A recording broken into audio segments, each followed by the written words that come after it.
இந்த மிஷன் வந்து எவ்வளவு இம்பார்ட்டன்ட்னு பாக்குறீங்க சார்?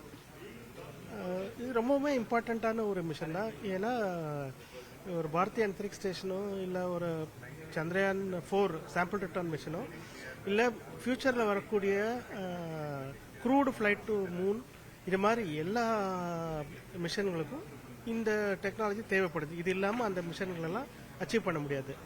அதனால இது ரொம்ப இம்பார்ட்டண்ட்டான டெக்னாலஜி. சரி, இப்போ நம்ம மிகப்பெரிய ஒரு திட்டங்கள் இருக்கு. இப்போ ககன்யான், சந்திரயான் 4, அதே போல வந்து ஸ்பேஸ் ஸ்டேஷன்.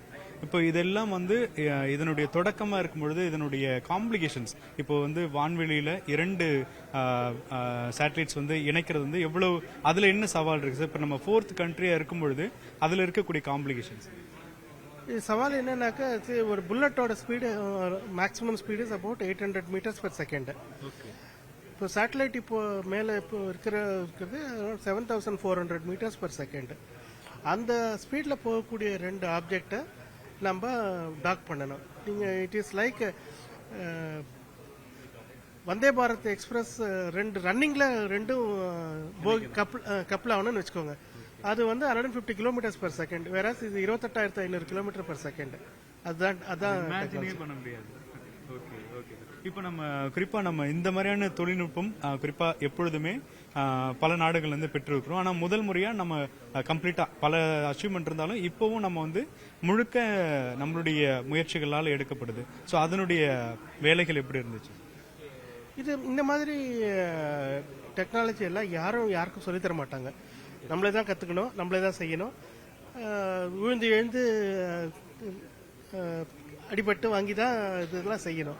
அது மாதிரி தான் இந்த மாதிரி பல ஸ்பேஸ் டெக்னாலஜி அப்படி தான் டெவலப் பண்ணியிருக்கிறோம். இதுவும் அது மாதிரி ஒன்று தான். இப்போ நம்ம 7ஆம் தேதி நமக்கு ஒரு சக்சஸ்ஃபுல்லான டேவாக அமைய போகுது. ஸோ அதுக்கு அப்புறம் வந்து உடனடியாக இதனுடைய பயன்பாட்டை எப்போ நம்ம கொண்டு வருவோம்?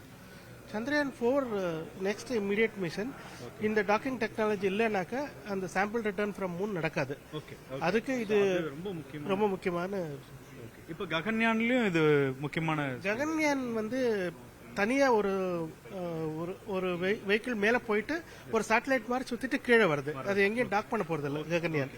ஆனா ககன்யானோட எக்ஸ்டென்ஷன் ப்ரோக்ராம், பின்னாடி வரக்கூடிய ககன்யான், பாரதிய அந்தரிக்ஷ ஸ்டேஷன், இதுக்கெல்லாம் இது தேவை. ஏன்னா இப்போ ககன்யான்ல போறவங்க வந்து ஒரு நாளோ 3 நாளோ 1 வாரமா மேக்சிமம் ஸ்பேஸ்ல இருந்துட்டு வந்துருவாங்க. அவங்க போற வெஹிக்கிள்லயே தான் இருப்பாங்க. அதே வெஹிக்கிள்லயே திரும்பி வந்துடணும். அதுல தேவைப்படாது, அதுக்கு தேவையில்லை. ஆனா இந்த மாதிரி ஒரு வெஹிக்கிள்ல போய் இன்னொரு பெரிய வெஹிக்கிளுக்கு டிரான்ஸ்ஃபர் ஆகணும், அங்க ஒரு மாச கணக்குல இருக்கணும்னாக்கா இந்த டெக்னாலஜி தேவை. இப்போ நம்ம ஸ்பேஸ் ஸ்டேஷன் வந்து இப்போ வேர்ல்டு வைடு திரும்பியும் இப்போ இருக்கக்கூடியது வந்து விரைவில் செயல்பாடு இழக்க போது, விரைவில் புதுசாக நம்ம கட்டமைக்க போறோம். அப்போ இந்தியாவினுடைய பங்களிப்பு எவ்வளவு இருக்கும்? நிச்சயமா இந்தியா இடம் பெறுமா சார்? அது ஒரு பொலிட்டிக்கல் டிசிஷன், அது கவர்மெண்ட் எடுக்கணும். நம்மளுக்கு இப்போ என்னதுனாக்கா, இந்தியா தன்னுடைய சொந்தமான ஒரு ஸ்பேஸ் ஸ்டேஷனை உருவாக்க போகுது. இது வந்து இன்டர்நேஷனல் ஸ்பேஸ் ஸ்டேஷனோட பார்ட் இல்ல. இது நம்மளுடைய தனி ஸ்பேஸ் ஸ்டேஷன், நம்மளே டெவலப் பண்ண போறோம். அது எவ்வளவு ஆண்டுகள் நடக்கும் சார்? ஒரு இந்தியாவுடைய மிகப்பெரிய கனவு அது 2035க்குள்ள முழு 5 மாடியிலும் மேல போகணும்ன்றது தான் டார்கெட். ஓகே சார், மிக்க நன்றி.